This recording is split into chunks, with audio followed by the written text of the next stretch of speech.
За гişүүд танхим руугаа ирнэ үү?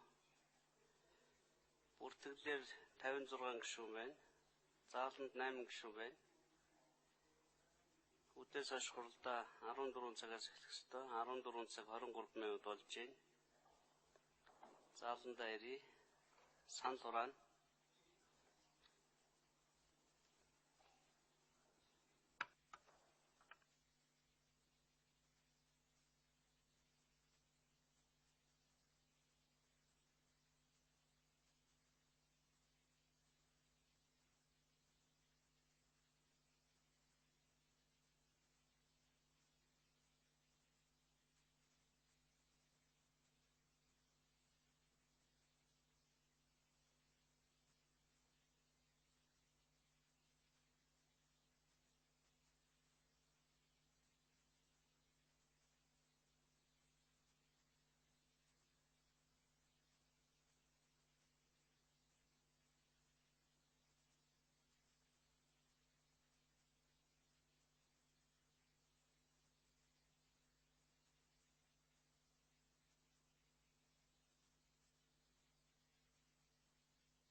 Дахиад тамхины асуудал орох гэж байна.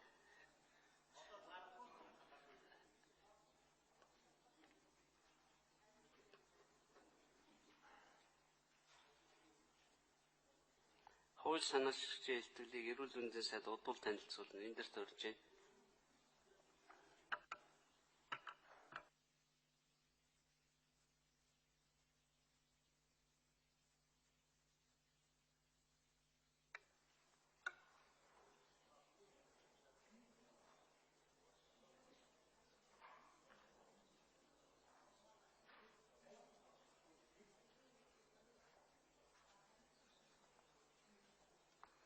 Улсын хурлын дарга улсын хурлын эрхэмшүүдээ тамхины давхартай тэмцэх асуудал зөвхөн эрүүл мэндийн асуудал төдийгүй улс үндэстэн дэлхийн нийтийн хөгжлийн улс дамсан тулгымдсан асуудал болж байгааг харгалзан дэлхийд дахин тамхины дахлын тархалт түүнтэй холбоотой өвчлөл насварлтыг бууруулах зорилгоор 2003 онд Дэлхийн эрүүл мэндийн байгууллагын 56 дугаар чуулганаар тамхины хяналтын суурь конвенцийг баталж одоогоор 2013 оны эцсийн байдлаар дэлхийн 177 орн энэ конвенцэд ирсэн байна.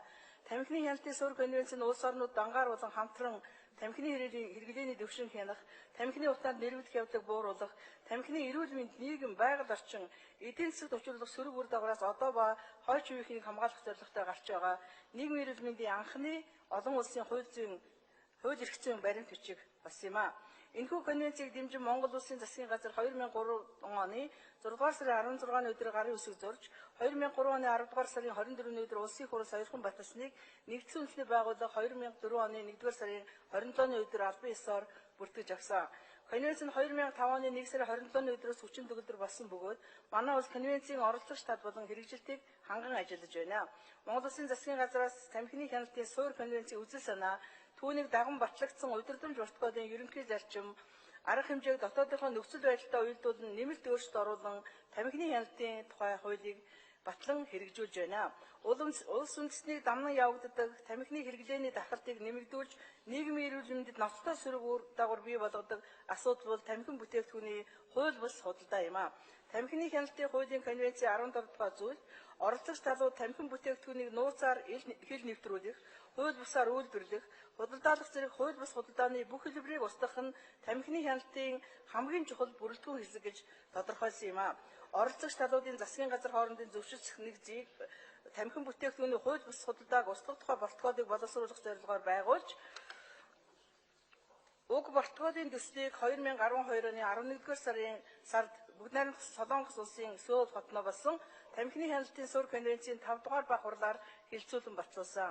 Уг төслийг дэлхийн 140 гаруй орны төлөөлөгчид санал нэгтэйгээр баталсан юм а. Монгол орны хувьд хил залгаа бүгд найрамдах Хятад ард улс, Оросын холбооны улс болон Казахстан улс тамхи үйлдвэрлэлээр дэлхийд тэргүүлдэг бөгөөд ялангуяа дэлхийн тамхины үйлдвэрлэлийн 40%-ийг бүгд найрамдах Хятад ард улс ангаараа үйлдвэрлэж байгаа нөхцөлд Монгол улс энэхүү протоколыг дэмжин хэрэгжих эрхцэн орчныг бүрдүүлэх нь туйлын ачаал үүдэлтэй гэж үзэж Монгол улс уг протоколын төслийг боловсруулах батлах бүхэл үе шатнд идэвхтэй оролцсоор ирлээ. Уг протокол нь тамхины бүтээгдэхүүний хууль бус нийлүүлэлтийн сүлжээг хянах, энэ чиглэлээр олон улсын хамтын ажиллагааг сайжруулах зорилготой бөгөөд түүнд оролцогч улсууд ийм худалдааг багасгах, цаашдаа бүрэн устгах хяналтын системийг бүрдүүлэх үүрэг хүлээх юм а. Тамхин бүтээгдэхүүний хууль бус үйлдвэрлэл, хил давал, худалдаа зэрэг гэмт хэрэг нь тамхины хяналтанд саад болж эрүүл мэндийн тогтолцоо, хууль ёсны орлогод хохирол учруулж буй байдалтай тэмцэхэд уг протоколын гол ач холбогдол оршиж байгаа юм а. Протоколыг дэмжин Монгол улсын төлөөлөн 2013 оны 11-р сарын 1-ний өдөр нэгдсэн үндэсний байгууллагын Нью-Йорк дахь төв байранд нэгдсэн үндэсний байгууллагын дэргэд суугаа байнгын төлөөлөгч очиж гарын үсэг зурсан болно. Тамхин бүтээгдэхүүн хууль бус худалдааг устгах тухай протоколыг сойрхон батлах тухай хуулийг хэлэлцэн шийдвэрлэж өгнө. Баярлалаа.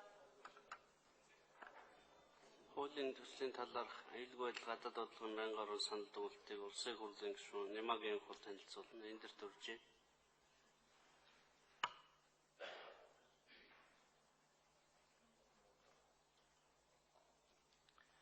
Улсын хурлын дарга эрхэмшүүдээ Монгол Улсын засгийн газраас 2014 оны 4 сарын 9-ний өдөр улсын хуралд өргөн мэдүүлсэн тамхин бүтээгдэхүүний хууль бус худалдааг устгах тухай протоколыг сойрхон батлах тухай хуулийн төслийг аюулгүй байдал гадаад бодлогын байнгын хорооны 2014 оны 4 сарын 22-ны өдрийн хуралдаанаар хэлэлцээд дараах санал дүгнэлтийг улсын хурлын чуулган нэгдсэн хуралдаанд оруулж байна. Сойрхон батлах тухай хуулийн төслийг хилцүүлэхээр улсын их хурлын гишүүн Д. Дэмбэрэл уг протоколыг сойрхон батласаар Монгол улсын хүлээх үүрэг хариуцлага нэмэгт хийсэх. Монгол улсад тамхины хууль бус судалтай их байгаа гэдгийг ямар мэдээлэл үндэслэн тогтоож байгаа талаар асуулт асууж хариулт авсан болно. Улсын их хурлын гишүүн О. Баасанхүү тамхины нэлтийн тухай хууль батлагдсан гарснаар утаад орчин багассан боловч тамхины далд худалдаа их байгаа. Цааш дэх уг протоколын хэрэгжилтэнд анхаарч ажиллах.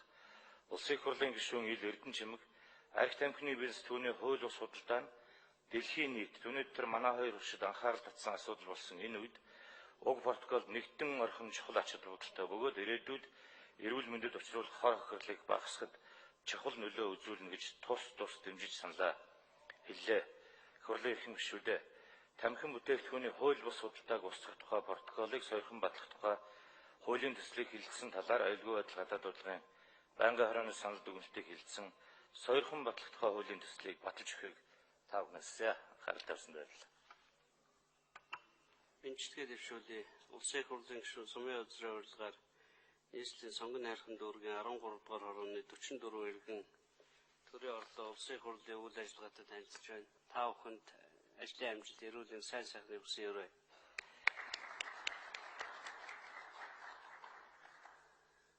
Ажлын хэсгийг танилцуулъя. Удуул эрүүл мэндийн сайд, буян жаргал, эрүүл мэндийн яамны бодлогын хэрэгжлийг зохицуулах газрын дарга, Батчмэг, гадаад харилцааны яамны гэрээ эрх зүйн газрын аташэ, Бямб тогтох эрүүл мэндийн яамны бодлогын хэрэгжлийг зохицуулах газрын мэргэжилтэн. Хууль санаа шилтгэл болон байнгын орон санал дүгнэлттэй холбогдуулан асуултаа гишүүд байна уу? Түрүүчийнх чинь тамхины хууль байсан бүгдээрээ асуугаад байсан. Одоо асуултгүй юу? Зөндөө жинсэн гишүүнээр асуулт аслаа. Батэрдэн гишүү асууя. За, баярлалаа. Тамхи бүтээгдэхүүний хууль бус судалдааг устгах тухай протоколыг сойрхон батлах энэ хуулийн төслийг бол дэмжиж байгаа. Тэгэхдээ би өдөөс өмнө улсын их хурлын жуулган дээр хэлсэн дээр тамхины хуультай холбогдуулаад ер нь бол энэ тамхины хууль ус энэ худалдаа буюу энэ стандартын чанар шаардлага хангаагүй ийм тамхиг импортоор оруулдаг. За тэр оруулсан тамхины хэрэглээг дагаж гарч байгаа энэ хортой үр дагавар энэ бол үнэхээр одоо өнөөдөр тулгымцсан юм асуудал байгаа гэдэгтээ бол санал нэг байгаамаа. Нөгөө талаар энэ өөрийн эх орондоо тамхины үйлдвэрлэл эрхэлж байгаа юм үйлдвэрүүд байдаг. Тэр үйлдвэрүүдийн одоо чанар стандарт ямар хөө төвшөнд байгааг манай эрүүл мэндийн байгууллага замун түнчлэн манай улсын их хурл энэ чиглэлийг хариуцж байгаа засгийн газрын байгууллага ер нь хэр анхаарч энэ талаар тооцож тодорхой судалгаа хийсэн ийм зүйл байгаа юу? Ер нь энэ тамхины хэрэглээ талдаа сүүлийн үед ер нь хэрэглэж байгаа нийт хүн амын хэдэн хувь тамхиг хэрэглэж байна? Энэ талаар хийсэн дүн шинжилгээ судалгааны ийм зүйлүүд байна уу? Ер нь удаа тамхиг хэрэглэгчдийн тоо бол их нэмэгдэж байгаа. Хэрэглэгчид насны хувь залуужиж байгаа. За хүйсийн хувьд ч гэсэн өмнө нь бол эрэгтэй хүн голчлон тамхиг хэрэглэдэг эмэгтэй хүмүүсийн дунд тамхины хэрэглээ бага байсан бол одоо эмэгтэйчүүд ялангуяа залуу эмэгтэй бүсгүйчүүдийн дунд бол тамхины хэрэглээ асар их нэмэгдэж байгаа. Энэ бол их сэтгэл эмзэглүүлсэн ийм асуудал. Энэ тал дээр ер нь тооцоо судалгаа хийсэн ийм зүйл байна уу? За бид үдээс өмнө бол нэлээд маргалцсан. Дэлхийн нийтийн олон улсын чиг хандлага ер нь хаашаа явж байгаа юм бэ? Өнөөдөр бусад хөгжингөө улс орнууд бол энэ тамхи татдаг цэг газар тусгай кабин өрөө тасалгаа бий болгосон, тусгай тоноглосон, нисэх онгоцны буудал, за бусад томоохон үйлчилгээний газруудад гудамж талбайч гэсэн ийм хэмжээнд бол зохион байгуулалтыг хийж өгсөн байдаг. Гэтэл өнөөдөр манай улсад бол бид тамхины тухай хууль гаргасан. Гэтэл энэ талын зохицуулалт байхгүй. Ийм одоо бүтц зохион байгуулалтын арга хэмжээ аваагүй учраас өнөөдөр нийт хүн амын дунд тамхины хэрэглээ өндөр байгаа нөхцөлд бол хүн тамхи татах ийм газар бололцоо бол үндэ байхгүй байдалтай байгаа.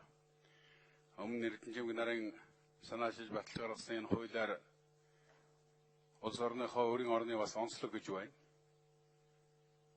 Тамхи худалдаалдаг газар орчныг хэмжээ заагаад өгсөн.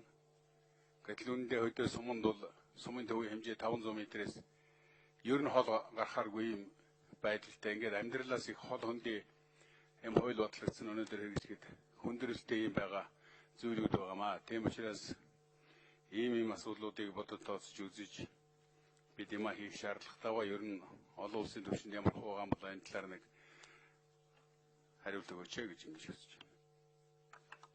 Олон улсад хариулъя. За баярлалаа. Эрхэм гишүүн Батэрдэн гишүүний асуултанд хариулъя.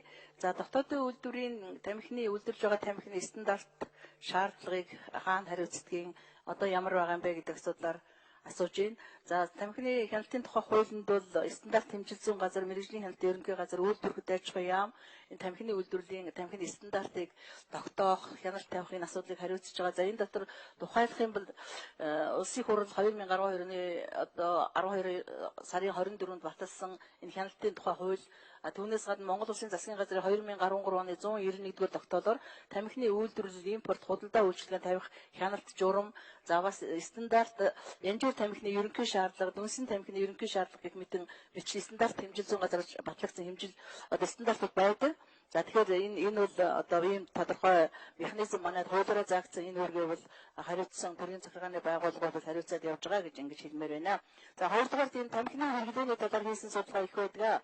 Манай улс тамхины хэрэглээний үзүүлэлтээр дэлхийд эхний 10-т бол орж байгаа. Тамхи таталт 2010 оны халдвар тус өвчин осол гэмтлийн эрсдэл төвчин зүйлийн дархалтын судалгаагаар 15-аас 64 насны хүн амын 26.1% эзэлж байгаа. Өнөөдөр нийслэлд 930 дэлгүүрээр тамхи зарах тусгай зөвшөөрлөлтөө байгаа. За 2007 онд Дэлхийн эрүүл мэндийн байгууллага Америкийн нэгдсэн улсын CDC-гээ өвчин судлалын төвтэй хамтран явуулсан судалгаагаар 13-аас 15 насны хүүхдийн 23.4% нь бол тамхи татаж байна гэсэн ийм судалгаа байгаа. За эрэгтэй хүүхд энэ дотроо бол эрэгтэй хүүхдүүд 35.2%, эмэгтэй 13.2%. За энэ үзүүлэлтийг насан туршсан эмэгтэйчүүдийн тамхи таталттай харьцуулахад 2 дахин их байна гэдэг ийм судалгааг гаргасан байгаа. 20 хүртэлх насны 4 хүүхдийн 1 нь тамхи татдаг байна гэсэн судалгаа байна. За нийт хавдрын өвчлөлийн 14.5%-ийг уушгины хавдар эзэлж байна гэсэн ийм судалгаа байгаа. За түүнээс гадна дам тамхиталтын хувьд бол 2 хүн тутмын 1 нь гэртээ, 3 хүн тутмын 1 нь ажлын байранда дам тамхиталтанд өвтөж байна гэсэн судалгаа байдаг. Нэг цаг тамхины утаатай өрөөнд байхад 15 ширхэг янжуур татсантай хорт хуудасаар амьсгалдаг гэсэн олон улсын одоо ийм бас судалгааны нотлогоо байдаг. За 2010 онд баарны ажилчдын өсөнд никотины агуулмжийг үзэхэд 14.8 мг метр куб байгаа нь бусад орныхоос 2-оос 3 дахин их байна гэсэн ийм одоо судалгаа байгаамаа. За дараа нь дэлхийн техник чиг хандлага ямар байна? Өнөөдөр өдөөс өмнө хэлэлцсэн асуудлаар дэлхийн техник чиг хандлага их тодорхой болж байгаа. За одоо онгоцны буудлууд тухайлах юм бол бүгд найрамд Солонгос улс хуулиндаа онгоцны буудлаар одоо тамхи татах тусгай цэг байлгахгүйгээр ийм хуульчилсан байгаа. Улс орнуудад ерөнхийдөө энэ чиг рүү явж байгаа. Ялангуяа байшин дотор тамхи татах цэг байлгахгүй гэдэг дээр бол нэлээд олон орны чиг хандлага бол ерөнхийдөө энэ чиглэл рүүгээ явж байна.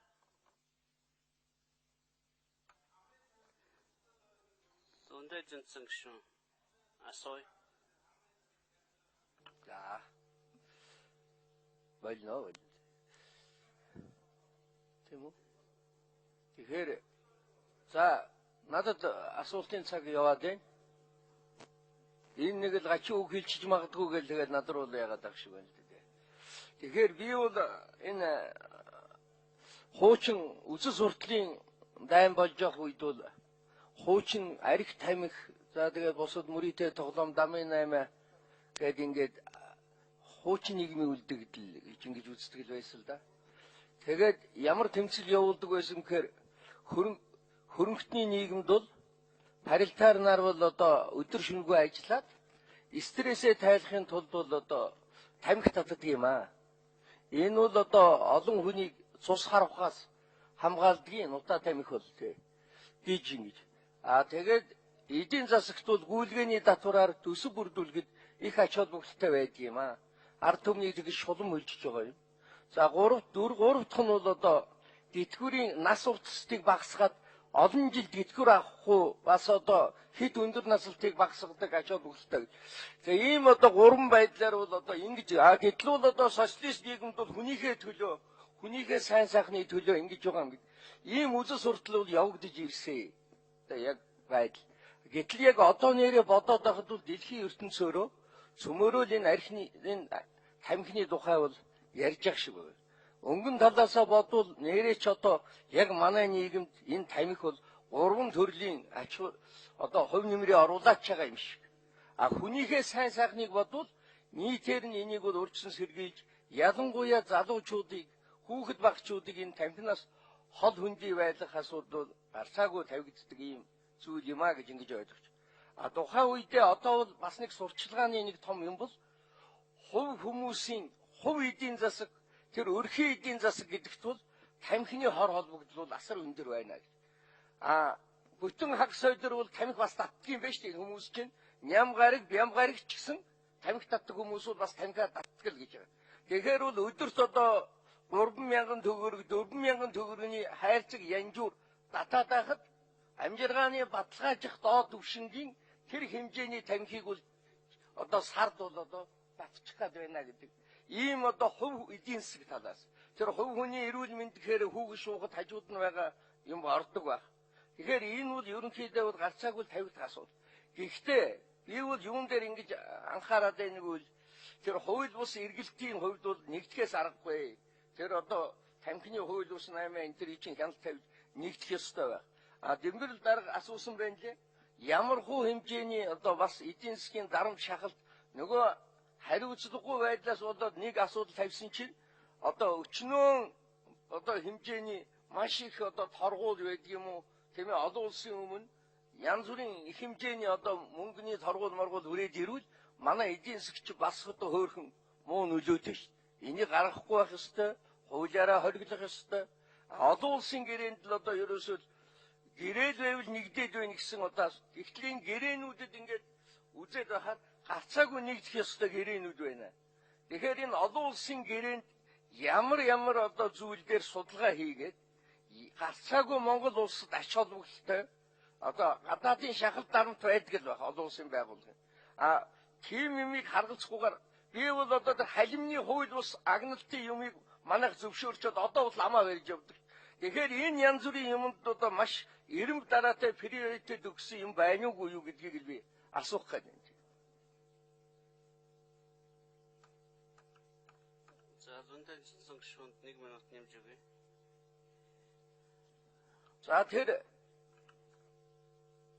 гишүүд яваад Монголын ой модыг одоо хэрэгтэй ийм юм хийх гэчээр оронд нь та нар халимны одоо агналтыг яасан конвенцийг дэмжиж өг гэсэн. За ингээд одоо тэрэнд нь юу болсон бүүм. Үнийн хэрэг дээрээ болохоор тэр сайхан амтныг одоо агнахад манайх одоо зөвшөөрөл өгсөн байгаа байхгүй. Одоо Монгол оронд хэрэгтэй. Тэгэхээр энэ одоо юм болгон дээр биш их болгоомжтой хандах асуудал байна. Тамхины асуудлаасаа илүү эхлээд архиныхаа асуудлыг одоо илүү авч үзвэл яасан бэ? Ер нь бол тамхинд бол их цагаа марж байна манайх. Зөв анхаарал тавих нь зөв.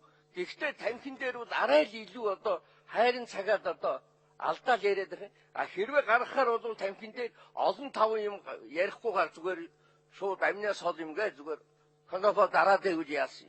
Ер нь бол ийм одоо би гормын шинжтэй бас нэг санал тэгээд асуулт байна. Одоосайд хариулъя.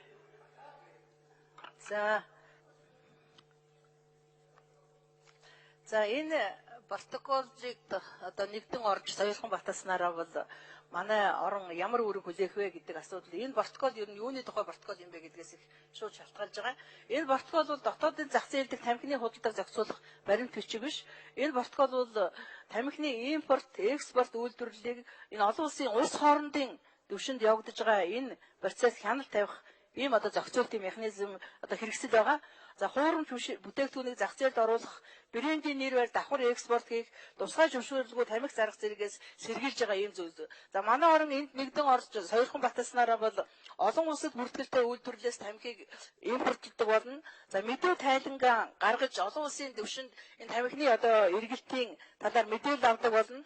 За ийм хуурамч тамхиг татвараас чөлөөлөх юм уу ямар нэгэн татвар гайлын бодлогоор дэмжихгүй байх. За харилцан мэдээлэл солилцох ийм л үүрэг хүлээж байгаа. Тэрнээс ч яг одоо тэрэнд торгуул тавиад яа гэсэн тийм юу энэ дотор байхгүй.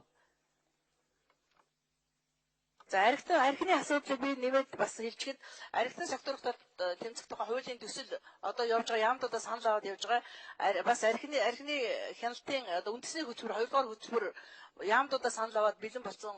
Өмнө нь бас ерөнхийлөгчийн сонгуулийн өмнө ерөнхийлөгчийн захирамжаар энэ үндэсний хөтөлбөрийг боловсруулах ажлын хэсэг гараад хийцэн байсан. Тэгээд энэ хууль бол хууль гарсны дараа хөтөлбөрөө одоо сайжруулад хуультайгаа зохицуулаад батлуулахад бэлэн байгаа төслүүд ерөнхийдөө.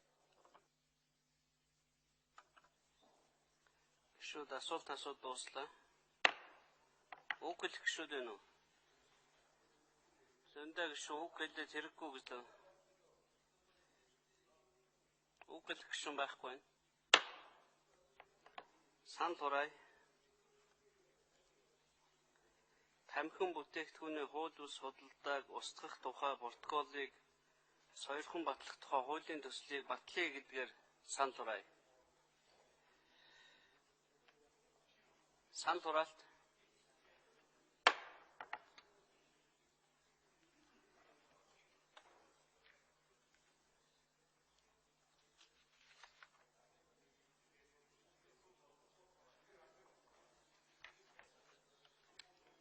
Таван гишүүн оролцож 40 гишүүн зөвшөөрч 72.7% саналаар протоколд сойрхон батлах тухай хуулийн төслийг батлаа.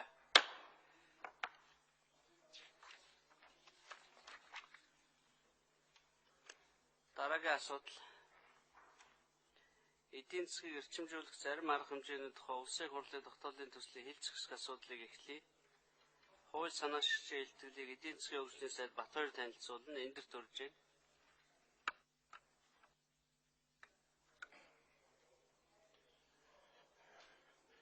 Эрхэм их хурлын дарга хурлын гишүүдээ засгийн газраас эдийн засгийг эрчимжүүлэх зарим арга хэмжээний тухай гэсэн тогтоон төслийг их хурлаас өгсөн чиглэлийн дагуу боловсруулан та бүхэнд хүргэн мэдүүлж байна. Монгол улс зах зээлийн харилцаанд шилжээд нэгэнтээ 25 дахь жилийнхэн үргэлж үзэж байна. Энэ хугацаанд мэдээж хэрэг олон байгаа бас алдсан алдаа зөндөө байгаа. Гэхдээ мэдээж хэрэг олсон алдсан алдаасаа илүү байгааг та бүхэн бүгд санал хэлэх баха. Өнгөрсөн хугацаанд хийж бүтээсэн зүйлээ алдсан онцлог зүйлээр хурдтуу ярих болон зүгээр 100 хэдэн үг хэлэх юм бол өнгөрсөн хугацаанд ямар ч байсан монголчууд хувийн өмчтэй болсон манай малчдын ачааллын үр дээр малын тоо 2 дахин өссөн иргэд хувийн өмчтэй орон сууцтай машинтай болсон. Өөрөөр нь гэх юм бол зүгээр л хувийн машин гэдэг нүдний юм байсан бол одоо бол хувийн машингүй айл цөөхөн болсон. Ер нь тэгээд хөгжилтэй орн гэж ямар усыг хийж байна. Өөрөө хөгжилтэй орноо яаж одоо эдийн засгаа хөгжилтэй орн төвшин төрж байна гэх юм бол ерөөсөө дотоодын нийт бүтээгдэхүүн өсөлтөө олон жил дараалуулан өсөлтөө байлгах тэн дотроо 10-аас дээш хувийн өсөлтөө 10 жил яваад. Тэгээд 20 жил болох юм бол энэ улс бол бас хөгжингүй орны тоонд очих ийм болцоотой хүрдэг юм байна.